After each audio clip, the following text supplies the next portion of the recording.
Good morning. My name is Randy Walker, and today is June the 7th, 2017. I wanted to make this video so those of my family would be able to refer back to it when I'm long gone or when I'm in a shadowy state of what I am today. This is my old friend Maggie, and there is Maggie's last flower, but as you can see, there's all kinds of new flowers that have come in the prior year.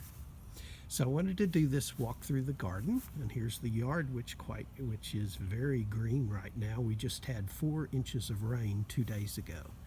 So I'll start over here at the herb garden. Another note on Maggie. Maggie was here the first year of the garden, and when I planted her, she was a couple inches taller than me. Let me show you how tall she is now. A beautiful Blanchard magnolia tree. We have herbs that Julia cooks with. This is rosemary. I have no idea what this is because I keep planting things and sometimes I forget. Sometimes I put labels on the boxes to remember.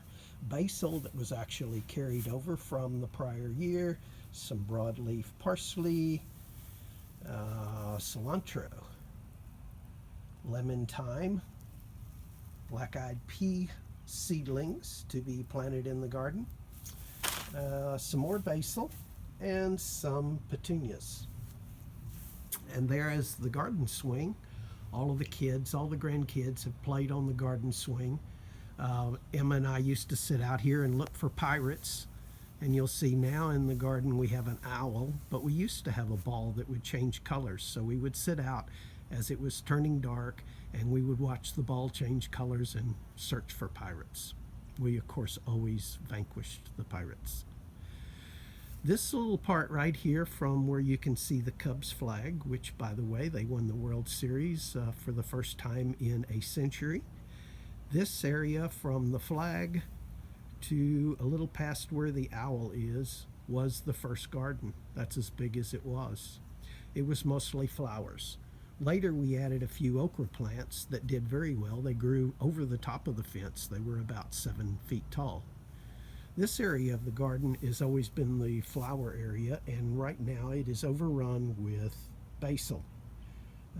So I get credit for this, which is not a good thing, because I would just I would pinch off the leaves of the basil plants when they tried to go to seed, and then I would just throw them in here. And so you can see what happened. Back here you'll notice there is a gigantic begonia plant that I got for Julia a couple of years ago for Mother's Day, and it's now about 4 feet wide, 4 feet long, and about 2 feet tall.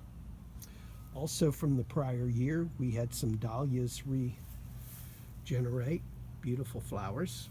So this one down here was really gorgeous a few days ago, but it hit that cycle where most of the flowers are gone. Speaking of gone, Jim Moore gave us a handful of seeds of morning glories, and you can see across this back lattice wall it's solid. They come up every year whether you want them to or not. Unfortunately though, I'll zoom into the flowers. Unfortunately, when the weather gets a little bit warmer in the day, they close up, but in the early morning and in the evening they're gorgeous baby blue, pink, and a dark purple. This is one of our rose bushes, and this is a very large zucchini plant.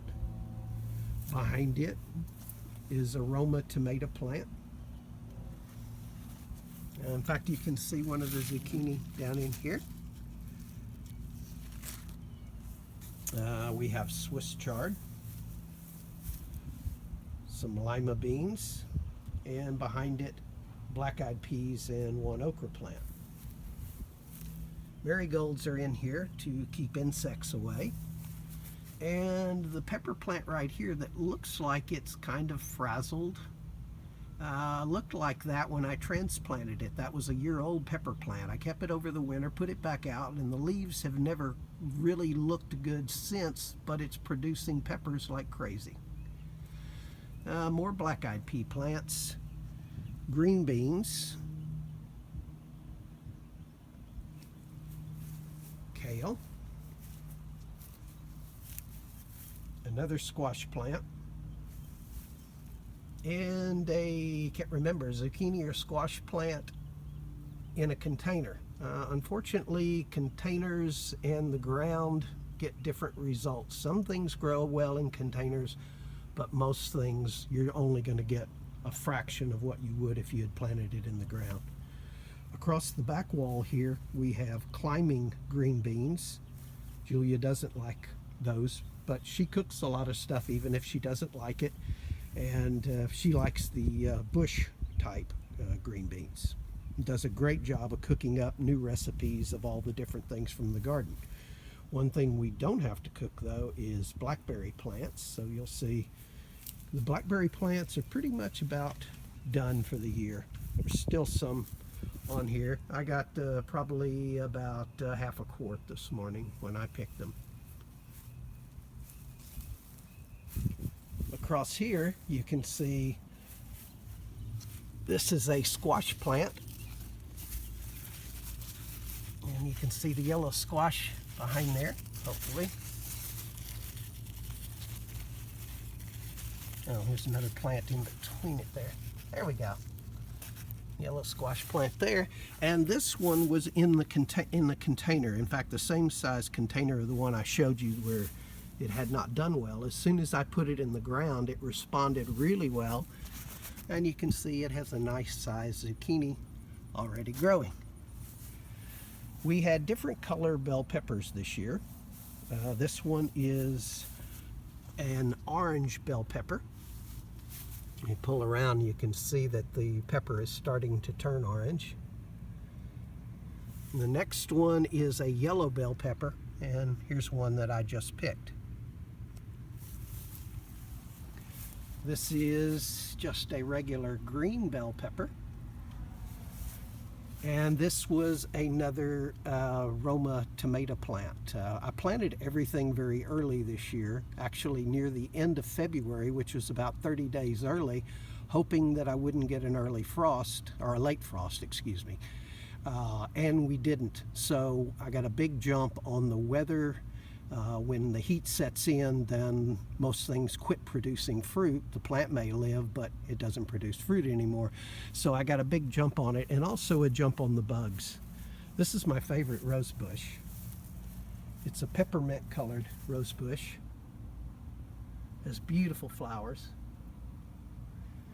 And this is an early girl tomato plant, which is very, very useful because it begins to generate tomato fruit very early. If you get some of these heirloom varieties in Dallas, they'll never produce a tomato because the time to grow is so long you can't get it in the ground and then get it to produce before the heat sets in. Then we have a whole set of okra plants.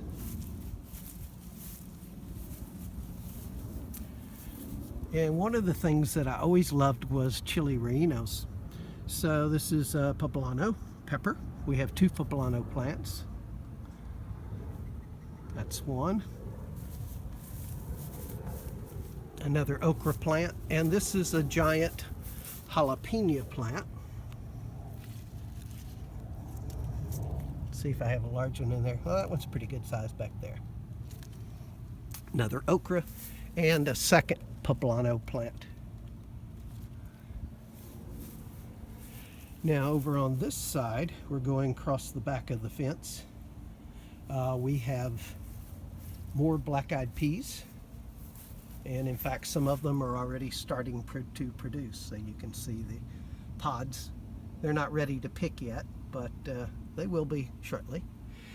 And this is a zucchini plant here. You can see a couple of little zucchinis in here, but we've probably gotten about 8 zucchinis out of this plant already. And it's all worth it when you hear Jack say zucchini. He loves zucchini. I think maybe he just likes to say zucchini. Over here we had a lot of rain, and it's kind of taken a toll on the green beans over here. And you can see some kale here. These are climbing green beans again. And these were, I know they don't look good now. I'm probably going to tear them out in the next day or two, but these are snow peas, and they did wonderfully because we planted them early. They don't like heat at all, but you can eat them raw, or you can boil them, steam them, and they're delicious. And here's some more of the snow peas, and then the kale, and Julia's favorite plant again, the begonia. When I moved in, we got plants for the occupants. So Deborah got Gerbera daisies, which were her favorite. Sarah got roses, and the rose plant that I planted that year is still in the front yard, but right by the front porch. We have 3 peach trees. This is the biggest, Lori. Lori put out about 200 peaches last year. This year she put out several hundred buds, and then we got hit with weather in the teens and wiped out about 3/4 of her crop. So we had a much lesser crop. Across the fence, I don't know if you can see that, but over the fence at the top, that's Harvey. He's a harvester variety, and he's the one that produced peaches for this year. Finally, Belle had some trouble a year ago, so it's more on survival mode. So Belle's not producing much peaches. I'm going to scan back across. You can kind of see the yard and all of the plants, but we started again with about a 15-foot length square for the garden, and now it goes all the way around the backyard.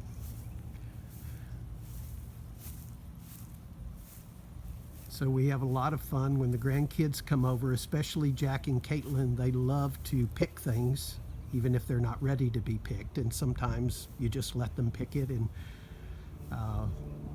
it's not edible, but they have a lot of fun with it. And so that's the end. I'll come back to Maggie. So that's the end of our story for today. Again, whenever you want to pull this up, if you want just a quick memory, you can share today's adventure with me. And I love all of you, and appreciate all that you are. Bye-bye.